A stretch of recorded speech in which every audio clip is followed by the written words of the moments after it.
حدیث نمبر 6264۔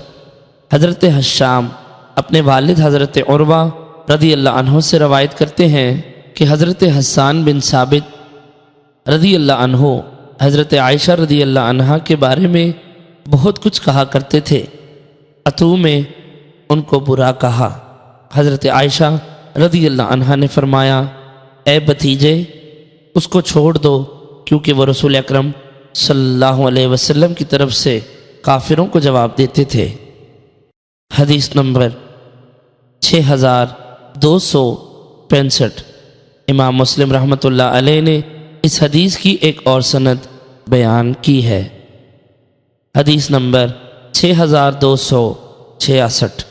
حضرت مسروق فرماتے ہیں، حسان بن ثابت رضی اللہ عنہ بیٹھے ہوئے ان کو اپنے اشعار سنا رہے تھے۔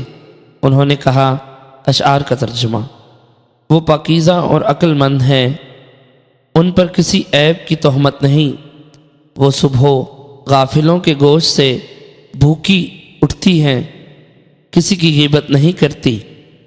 حضرت عائشہ رضی اللہ عنہا نے ان سے فرمایا، لیکن تم تو ایسے نہیں تھے۔ حضرت مسروق نے کہا، آپ ان کو اپنے پاس آنے کی اجازت کیوں نہیں دیتی ہیں؟ حالانکہ اللہ تعالیٰ نے فرمایا، اور جس نے ان میں سے اس بہتان باندھنے میں سب سے بڑا حصہ لیا اس کے لیے بڑا عذاب ہے۔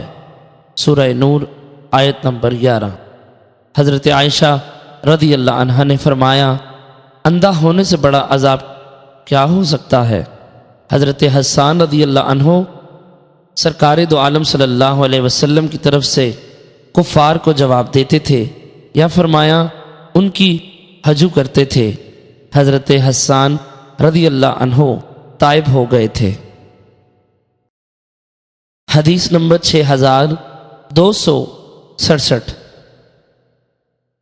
اسی سند کے ساتھ مروی ہے، حضرت عائشہ رضی اللہ عنہ نے فرمایا، حضرت حسان رضی اللہ عنہ حضور علیہ السلام کی طرف سے جواب دیتے تھے۔ اس روایت میں حسان رضان کے الفاظ نہیں ہیں۔ حدیث نمبر 6268۔ حضرت عائشہ رضی اللہ عنہ سے مروی ہے، فرماتی ہیں، حضرت حسان رضی اللہ عنہ نے عرض کیا، یا رسول اللہ، ابو سفیان کی ہجو کے بارے میں مجھے اجازت دیجیے۔ آپ نے فرمایا، میری قرابت کا کیا کرو گے؟ یعنی وہ بھی قریشی ہیں۔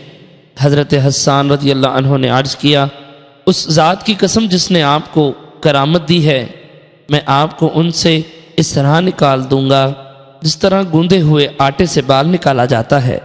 پھر حضرت حسان رضی اللہ عنہ نے یہ قصیدہ کہا، بنو ہاشم کی بزرگی کی کوہان، آل ہاشم قبیلہ بنو بنت مخزوم میں سے ہیں، بنت مخزوم کی اولاد ہے، اور تیرا باپ تو غلام تھا۔